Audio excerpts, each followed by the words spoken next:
औज़ुबिल्लाहिमिनश्शैतानिर्रजीम बिस्मिल्लाहिर्रहमानिर्रहीम। Dear student अस्सलाम वालेकुम। कैसे हैं आप सब बच्चे? लास्ट लेक्चर में हमने 1.1 की थी। आज हम 1.2 को पढ़ेंगे। मैट्रिसेस का चैप्टर है, चैप्टर 1। और 1.2 करने से पहले हमें टाइप्स ऑफ मैट्रिसेस का पता होना ज़रूरी है, क्योंकि अगली पूरी एक्सरसाइज इसी पे बेस करती है। मैट्रिसेस की डिफरेंट टाइप्स हैं। टाइप्स ऑफ मैट्रिसेस मैं आपको बताना शुरू करता हूँ। सबसे पहले इसमें आती है row matrix.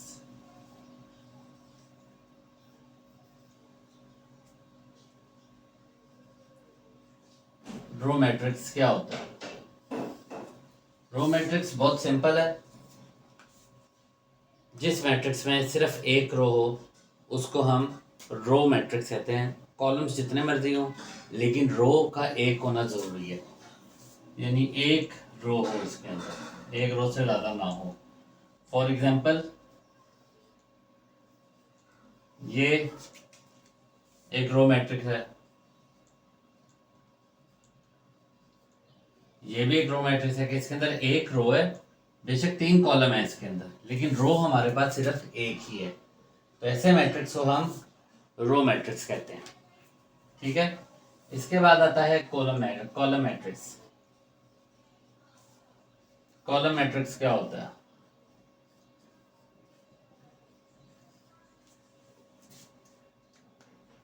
Column matrix row matrix की तरह ही होता है, लेकिन इसमें सिर्फ एक कॉलम होता है। रो मैट्रिक्स में एक रो थी, इसके अंदर एक कॉलम। अब इसमें रोज जितनी मर्जी हो, कॉलम का एक ही होना जरूरी है। जिस तरह फॉर एग्जांपल 1 and 2, 5, 1, 7, या इस तरह की कोई भी एग्जांपल। अब इनमें रोज की तादाद ज़्यादा है, लेकिन कॉलम हमारे पास जो अप टू डाउन आता है वो सिर्फ एक ही है। तो ये हमारा कॉलम मैट्रिक्स बन जाता है। कॉलम मैट्रिक्स के बाद तीसरी टाइप जो हम पढ़ेंगे वो है रेक्टेंगुलर मैट्रिक्स।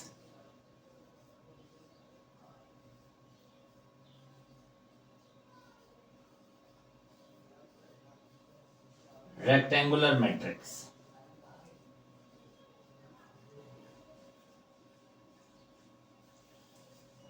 रेक्टेंगुलर मैट्रिक्स क्या होता है? रेक्टेंगुलर मैट्रिक्स अपने नाम की तरह जाहिर है। जैसा रेक्टेंगल में साइड्स की डिफरेंट मेजरमेंट होती हैं, इसी तरह रेक्टेंगुलर मैट्रिक्स में नंबर ऑफ रोज जो होती हैं, number of rows is not equal to number of columns. यानी रोज और कॉलम्स की तादाद हमेशा डिफरेंट होगी। जिस तरह इसके अंदर हम एग्जांपल ले लेते हैं, एक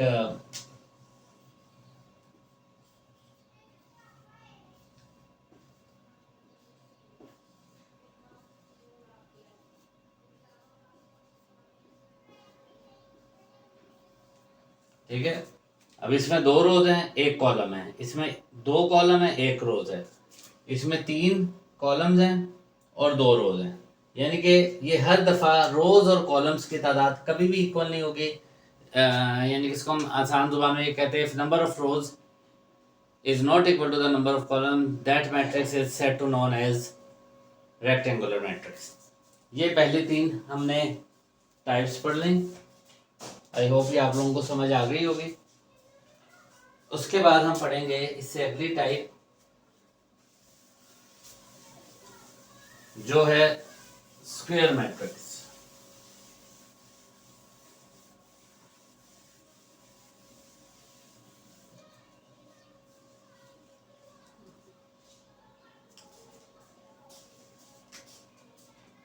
स्क्वायर मैट्रिक्स रेक्टेंगुलर मैट्रिसेस में हमने पढ़ा था कि नंबर ऑफ रोज और number of columns are not equal. ये स्क्वायर है, अपने नाम की तरह जाहिर है। नंबर ऑफ रोज इसके अंदर इक्वल होते हैं नंबर ऑफ कॉलम्स के।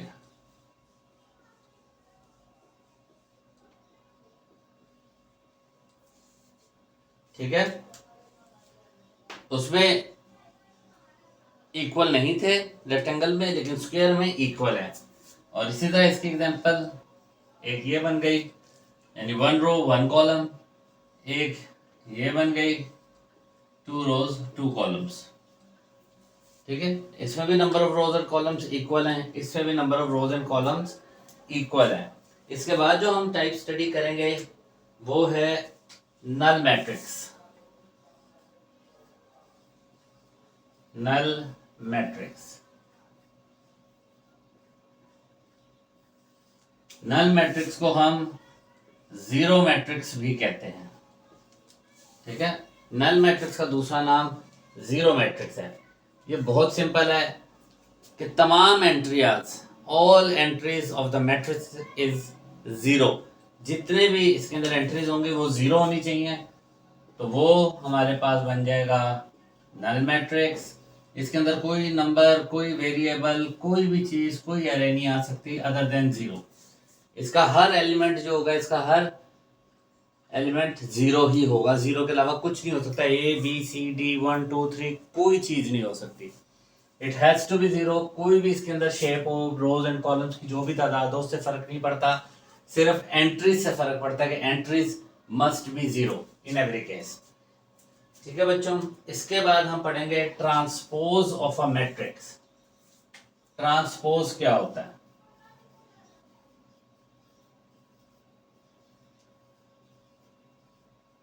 Transpose of a matrix. Transpose of a matrix होता है कि रोज को हम कॉलम्स में कन्वर्ट कर देंगे और कॉलम्स को हम रोज में कर देंगे। ये बेसिकली कन्वर्जन है रोज के कॉलम्स में। अच्छा, जैसे हम रोज को कॉलम्स में कन्वर्ट करेंगे ना, ऑटोमेटिकली कॉलम्स रोज में कन्वर्ट हो चुकी होंगी। फॉर एग्जांपल एक छोटा सा सवाल करके देखते हैं इसका, कि एक ए मैट्रिक्स है जिसके एलिमेंट्स हैं 1 2 3 एंड 4। ठीक है, तो ए ट्रांसपोज को लिखने का तरीका ये है कि ए लिखेंगे हम और उसके ऊपर पावर वाली साइड पर एक छोटा सा टी डाल देंगे ऐसे। ठीक है, और उसके बाद ये 1 2 ये जो रोज में थे ये हम कॉलम फॉर्म में लिख देंगे। रोज फॉर्म को हम कॉलम फॉर्म में ले आए। इस तरह ये 3 4 है, इसको भी हम कॉलम फॉर्म में लिख देंगे। तो ये हमारे पास आ गया ए और ये आ गया ए का ट्रांसपोज। तो इस तरह ट्रांसपोज ऑफ अ मैट्रिक्स हम निकालेंगे, इतना ज्यादा मुश्किल नहीं है। इसके बाद हमारे पास आता है नेगेटिव ऑफ अ वेक्टर। वो कैसे निकालते हैं वो मैं आपको भी बताता हूं।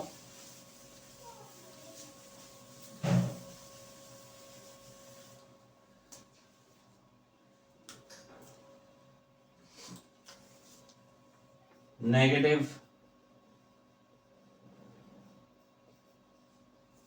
ऑफ वेक्टर,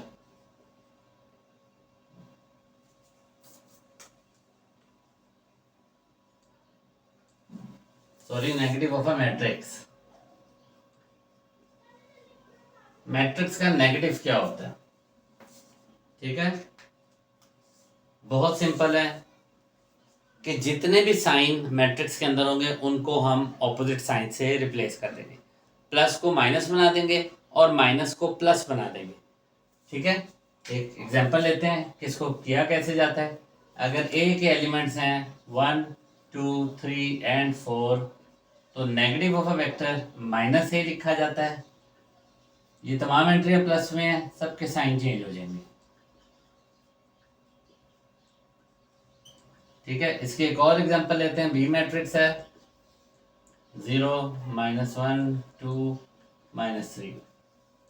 ठीक है, तो माइनस बी हमारे पास आएगा। जीरो का तो जीरो ही रहता है, जीरो एक ऐसा नंबर है जिसकी आइडेंटिटी ऐसी है वो कि उसका हम नंबर प्लस जीरो हो या -0 इट रिमेन्स द सेम।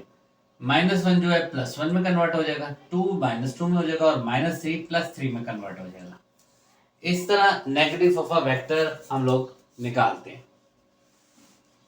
ठीक है, इसके बाद हम नेक्स्ट टाइप की तरफ जाएंगे, नेक्स्ट उस पे जाएंगे, वो है सिमेट्रिक मैट्रिक्स।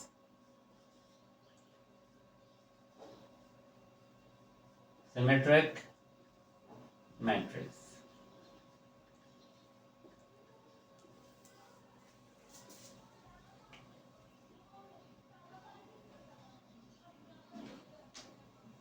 अच्छा, सिमेट्रिक मैट्रिक्स एक ऐसा मैट्रिक्स होता है कि जिसका हम ट्रांसपोज निकाल लें तो आंसर फिर भी सेम ही रहता है। इसकी एग्जांपल ए अगर है 1 0 0 1, ये ए है। ठीक है, इसका हम ट्रांसपोज लेते हैं। ट्रांसपोज अभी थोड़ी देर पहले मैंने आपको बताया, ट्रांसपोज का मतलब होता है रोज को कॉलम में कन्वर्ट कर देना। इसकी ये रो है 1 और 0, इसको हम लिख देंगे कॉलम फॉर्म में 1 और 0। ये दूसरी रो है 0 और 1, इसको भी हम कॉलम में लिख देंगे। अब अगर आप ध्यान से देखें तो ए और ए ट्रांसपोज बिल्कुल सेम है। A is equal to A transpose, ये चीज जो है सिमेट्रिक मैट्रिक्स कहलाती है कि जब एक मैट्रिक्स हम ट्रांसपोज लेंगे तो तब भी वो सेम वही वैल्यूज हमें रिजल्ट में देगा जो हमें पहले आई। ठीक है, इसके बाद हम स्क्यू सिमेट्रिक की तरफ जाएंगे।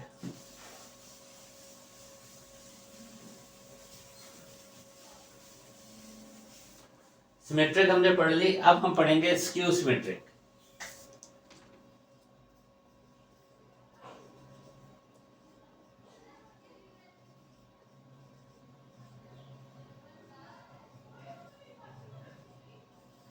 स्क्यू सिमेट्रिक क्या होता है?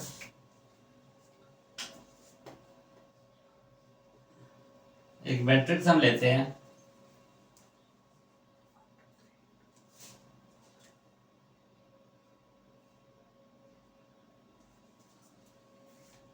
जीरो 2 3 -2 -3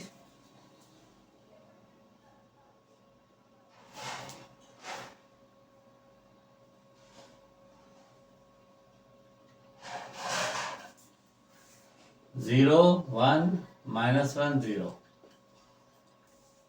अब इसका हमने ट्रांसपोज लेना है। ठीक है, इसका ट्रांसपोज ले लेते हैं। ये फर्स्ट रो है 0 2 3, ये हमने कॉलम फॉर्म में लिख ली। दूसरी रो -2 0 और 1, -2 0 और 1। लास्ट है -3 -1 0, -3 -1 और 0। ये हमारी आ गया इसका ट्रांसपोज। अब आप गौर से देखिए, इसकी हर वैल्यू जो है उसके साइन चेंज है। 2 -2 में कन्वर्ट हो गई, 3 की जगह -3 आ गया, -2 की जगह +2 आ गया, 0 की जगह 0 ही रहा, 1 की जगह -1, -3 की जगह +3, -1 की जगह 1 और 0 की जगह सेम इट इज 0।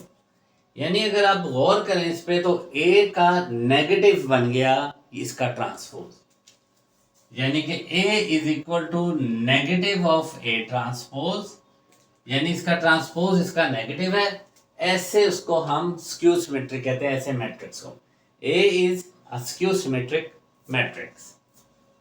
ठीक है, इसके बाद हम अगले टाइप पे जाएंगे जो है डायगोनल मैट्रिक्स।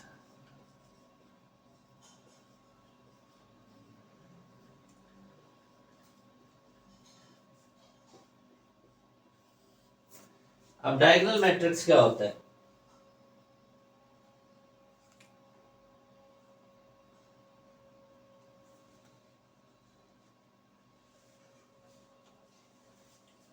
अच्छा, सबसे पहले मैं आपको डायगोनल का कॉन्सेप्ट बताऊं।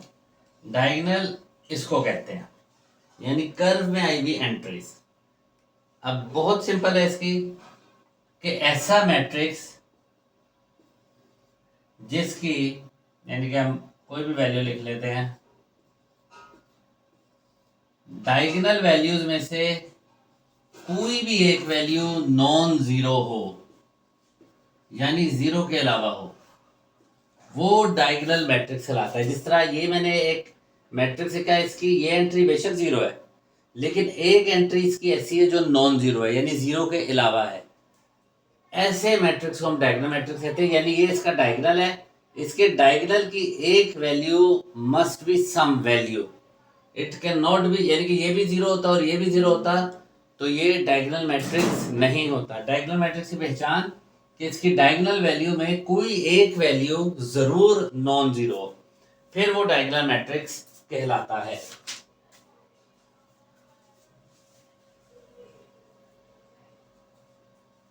अच्छा, अगला आ जाएगा हमारे पास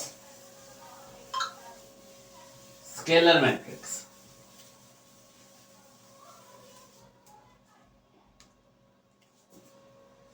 नेक्स्ट टाइप हमारे पास आएगी स्केलर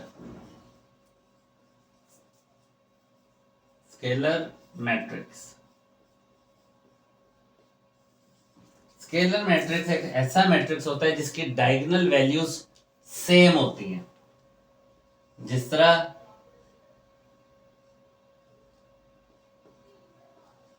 इसकी देखिए डायगोनल वैल्यू सेम है, जिसकी डायगोनल एंट्री सेम होगी, ऐसे मैट्रिक्स को हम स्केलर मैट्रिक्स कहेंगे। इसकी एक और एग्जांपल भी देख लेते हैं।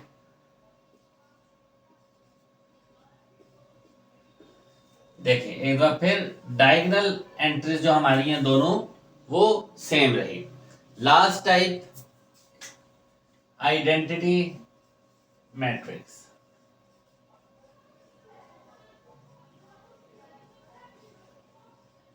ये लास्ट टाइप है, इसके बाद हमारी एक्सरसाइज शुरू हो जाएगी।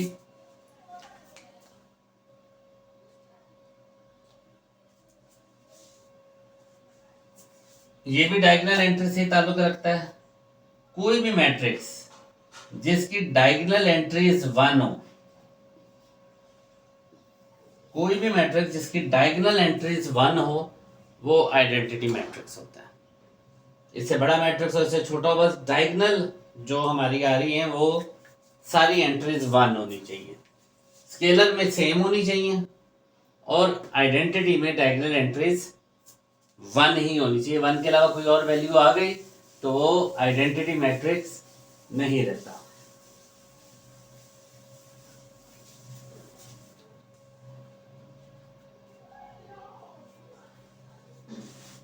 अच्छा, अब हम एक्सरसाइज शुरू करते हैं। एक्सरसाइज हमारी है 1.2। ठीक है, इसके अंदर सबसे पहले उन्होंने कहा कि आइडेंटिफाई करना है कौन सा मैट्रिक्स कौन सा है। ठीक है, इसके अंदर हम पहले सवाल लिखेंगे।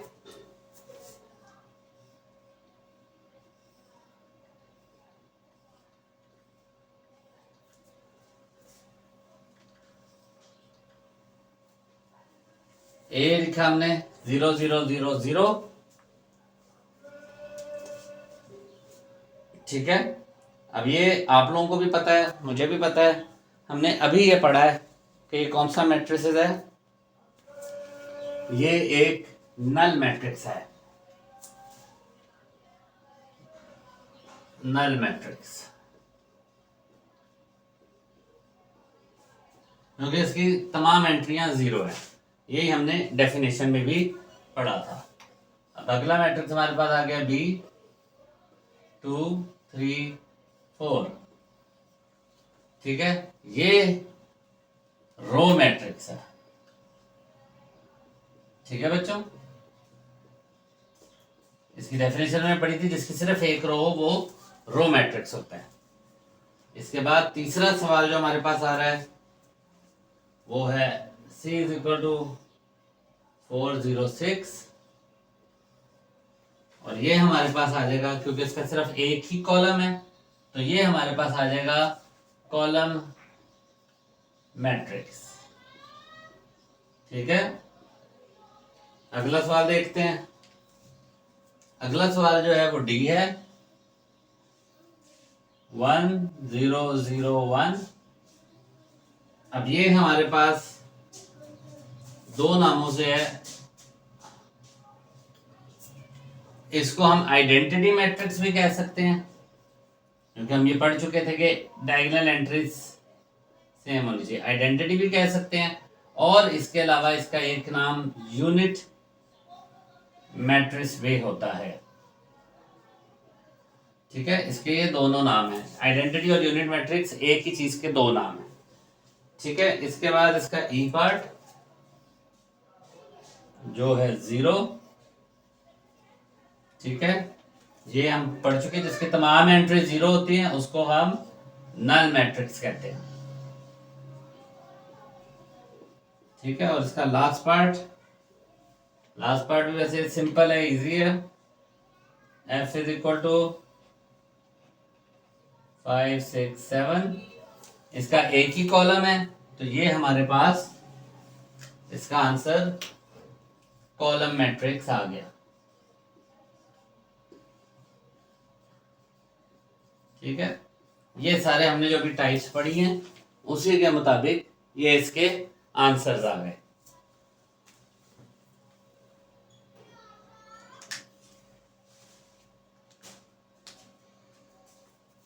इसी तरह इसका क्वेश्चन नंबर 2 है, उसके अंदर उन्होंने कुछ मैट्रिसेस दिए हुए हैं और उन्होंने पूछा हुआ है कि कौन से मैट्रिसेस किस टाइप से ताल्लुक रखते हैं।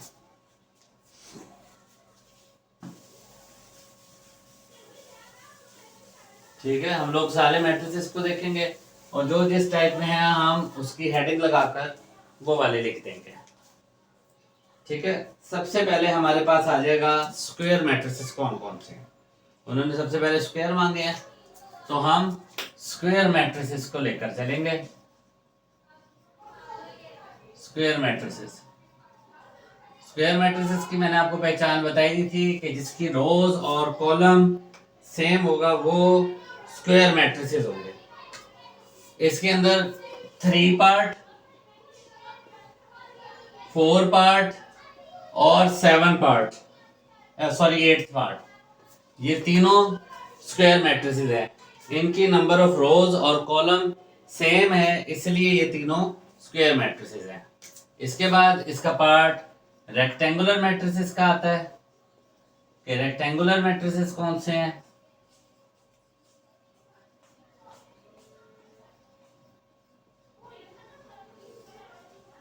वो मैं आपको बताता हूं। रेक्टेंगुलर मैट्रिसेस की मैंने आपको पहचान बताई थी, जिसकी रोज और कॉलम्स डिफरेंट हो। इसके अंदर पार्ट 1 की डिफरेंट है, पार्ट 2 की डिफरेंट है और पार्ट 5 की डिफरेंट है। इसके बाद इसका अगला पार्ट आता है रो मैट्रिसेस। रो मैट्रिसेस कौन से हैं? रो मैट्रिसेस इसमें से हैं बेटो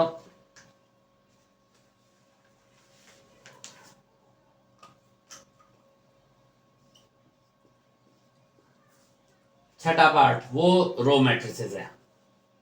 ठीक है, इसके बाद हमारे पास आ जाता है कॉलम मैट्रिसेस।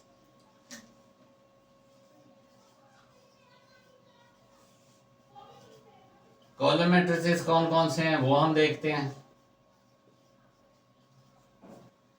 कॉलम मैट्रिसेस हैं 2, क्योंकि उसका एक ही कॉलम है, और इसके अलावा 7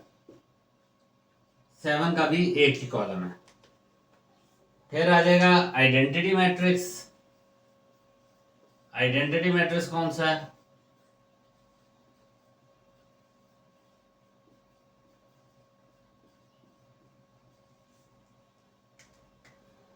आइडेंटिटी मैट्रिक्स है नंबर 4,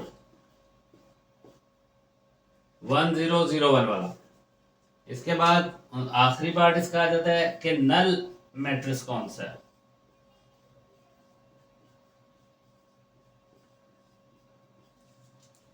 नल मैट्रिक्स जो है वो सिर्फ और सिर्फ पार्ट 9 है, क्योंकि उसकी तमाम एंट्रीज जो हैं वो 0 हैं। तो 9th पार्ट जो है वो इसका नल है। तो ये सारे के सारे इसके पार्ट्स हैं, आपने इस तरह करके लिख देना है। साथ में अगर मैट्रिसेस बनाना चाहें तो वो भी ठीक है, उससे भी कोई फर्क नहीं पड़ता।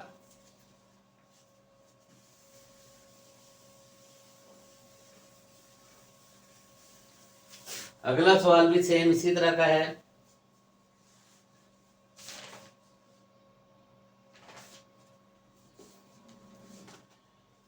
उन्होंने यही पूछा हुआ है कि इस अगले सवाल में से 4-5 आपको मैट्रिसेस दिए हुए हैं और उनकी टाइप्स पूछी हुई हैं। अब सबसे पहले हम इनकी सारी टाइप साइड पे लिख लेते हैं कि इन्होंने कौन कौन सी मांगी है। स्केलर मांगी है, फिर मांगी है यूनिट। यूनिट और आइडेंटिटी मैं पहले बता चुका हूँ, सेम है। फिर डायगोनल है, जिसके अंदर डायगोनल वैल्यू जो है वो कोई ना कोई नंबर होना चाहिए, जीरो नहीं हो सकती। हाँ जी, यही तीनों है, डायगोनल है, स्केलर है और यूनिट। अच्छा, स्केलर में हमारे पास सिर्फ दो वैल्यूज आ रही हैं, एक ए पार्ट, ए की वैल्यू ए और ई, ये दोनों हमारे पास स्केलर मैट्रिसेस हैं। यूनिट मैट्रिक्स हमारे पास सिर्फ सी है और डायगोनल पांचों के पांचों हैं, A B C D and E, ये सारे के सारे हमारे पास डायगोनल मैट्रिसेस हैं। ठीक है, बहुत सिंपल और इजी सवाल है ये, इसके अंदर बिल्कुल भी मुश्किल बात नहीं है। इसके बाद हम जाएंगे क्वेश्चन नंबर 4 की जानिब। क्वेश्चन नंबर 4 में हमने नेगेटिव ऑफ वेक्टर निकालना है। नेगेटिव ऑफ वेक्टर मैंने आपको पहले बताया, हमने हर वैल्यू का साइन चेंज कर देना है। साइन चेंज करेंगे ऑटोमेटिकली हमारा नेगेटिव ऑफ अ वेक्टर बन जाएगा। ठीक है, क्वेश्चन नंबर 4 को लेके अब आते हैं। क्वेश्चन नंबर 4, पहले मैं इनकी वैल्यूज लिख देता हूँ, फिर आगे मैं आपको नेगेटिव करना भी सिखा देता हूँ। 1 0 माइनस 1, बी की वैल्यू हमारे पास है 3 माइनस 1 2 एंड 1। ठीक है, सी की हमारे पास वैल्यू है 2 6 3 2। डी की वैल्यू है -3 2 -4 एंड 5। और ई की हमारी वैल्यू है 1 -5 2 एंड 3। ठीक है, ये हमारे पास ए बी सी डी और ई आ गए। इनका नेगेटिव निकालना है, सिंपल है। ए को हमने -a लिखना है और तमाम वैल्यूज के साइन चेंज कर दे रहे हैं। 1 -1 में कन्वर्ट हो जाएगा, 0 रिमेन सेम, क्योंकि +0 और -0 एक ही चीज होती है। -1 का साइन चेंज होकर +1, प्लस लिखने की जरूरत नहीं होती, सिर्फ 1 लिखा जाएगा। अब अगला मैट्रिक्स से देखते हैं, -b। ठीक है, 3 जो है -3 हो जाएगा, -1 +1 में हो जाएगा, 2 जो है वो -2 हो जाएगा और 1 जो है वो -1 हो जाएगा। c -c is equal to, इसके भी सारे निशान चेंज हो जाएंगे, -2 -6 -3 एंड -2। और d जो है वो -d बन जाएगा, इसके भी सारे साइंस चेंज हो जाएगा। -3 3 में कन्वर्ट हो गया, 2 -2 में, -4 +4 में और 5 -5 में। और e and the last part, 1 जो है -1 हो जाएगा, -5 +5, 2 जो है -2 और 3 जो है वो -3 में कन्वर्ट हो जाएगा। ठीक है, ये देखिए अभी पांचों के पांचों हमने कन्वर्ट कर लिए हैं। नेगेटिव ऑफ अ वेक्टर निकाला है, नेगेटिव ऑफ अ मैट्रिक्स हमने निकाल लिया है और ए बी सी डी ई ये सारे पार्ट हमने इसके कर लिए। अब हम मूव ऑन करते हैं इसके 5th क्वेश्चन पे, जो इसका लास्ट क्वेश्चन भी है, क्वेश्चन नंबर 5। क्वेश्चन नंबर 5 में उन्होंने कहा find the transpose of each of the following matrices. Transpose में भी मैं पहले चाहूंगा कि मैं आपको पहले वैल्यूज लिख दूं। ए की वैल्यू है हमारे पास 0 1 -2।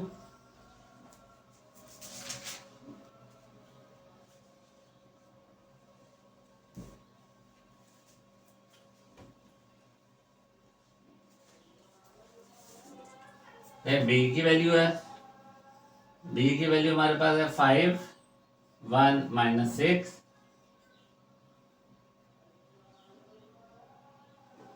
फिर आ जाता है हमारे पास सी 1 2 2 -1 3 एंड 0। डी की वैल्यू 2 3 0 5 2 3 0 एंड 5। ई की वैल्यू हमारे पास आ जाती है 2 3 -4 और 5 और एफ की हमारे पास वैल्यू आ जाती है 1 2 3 एंड 4।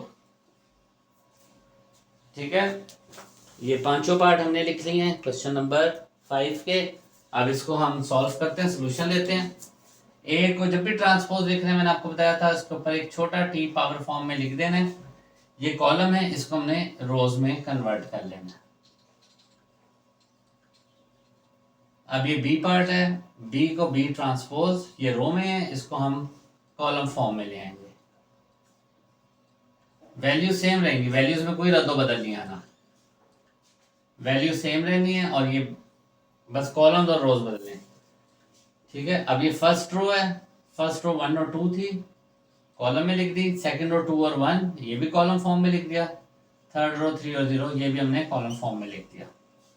डी की बारी आई, डी की जो रो है वो 2 3 है, कॉलम में लिख दिया।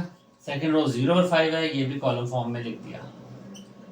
ई का सेम वैसे 2 और 3 कॉलम में लिख दिया, -4 और 5 कॉलम में लिख दिया। और इसी तरह एफ पार्ट 1 और 2 कॉलम में लिखा, 3 और 4 कॉलम में लिखा। ये हमने क्वेश्चन नंबर 5 के सारे सवाल कर लिए, सारों का हमने ट्रांसपोज निकाल दिया। जो कॉलम होगा उसको हमने रोज की फॉर्म दे देनी है और जो रो होगी उसको हमने कॉलम फॉर्म दे देना है। ये देखिए, ये भी रो थी 1 2 कॉलम फॉर्म में आ गई, 2 -1 कॉलम फॉर्म, 3 0 कॉलम की फॉर्म। इस सर ये बाकी क्वेश्चंस में भी सेम यही चीज रिपीट की गई है, हमने की है। ठीक है, ये हमने सवाल कर लिए।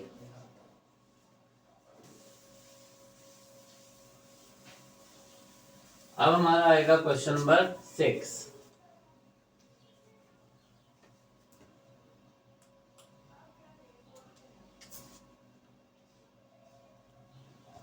सवाल है, वेरीफाई करना है हमने। क्वेश्चन नंबर 6 हमने वेरीफाई करना है। If A is equal to 1 2 0 1 और बी इज इक्वल टू 1 1 2 0। सवाल हमारे पास है, दो पार्ट्स हैं कि ए ट्रांसपोज लेने के बाद जब इसका दोबारा ट्रांसपोज लेंगे तो ए बन जाएगा, और इसी का दूसरा पार्ट सेम टू सेम इसी तरह का है, सिर्फ मैट्रिसेस चेंज है। बी के ट्रांसपोज का ट्रांसपोज लेंगे तो आंसर बी बन जाएगा।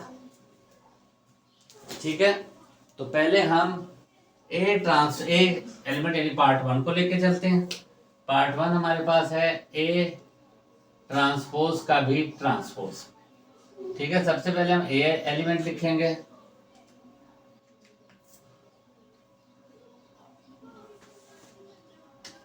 ए इज इक्वल टू 1 2 0 1। ठीक है, इसका हम लेते हैं ट्रांसपोज। ए का लिया ट्रांसपोज, ट्रांसपोज लिया तो ये जो रो थी 1 और 2 ये कॉलम शेप में आ जाएगी, और ये वाली रो भी 0 1 कॉलम शेप में आ जाएगी। ठीक है, ये हमने ए का ट्रांसपोज ले लिया। लेकिन सवाल हमारे पास है ए ट्रांसपोज का भी हमने ट्रांसपोज लेना है, और ये आगे जाके ए के बराबर आएगा। अब हम देखते हैं कि ए के बराबर आता है कि नहीं। एक दफा ट्रांसपोज ले लिया, इधर डबल ट्रांसपोज है, दूसरी दफा हमने फिर ट्रांसपोज लेना है। ए ट्रांसपोज का ट्रांसपोज लेना है। ये रो है 1 और 0, इसको हमने कॉलम फॉर्म में लिख लिया। ये सेकंड रो है, इसको भी हमने कॉलम फॉर्म में लिख लिया।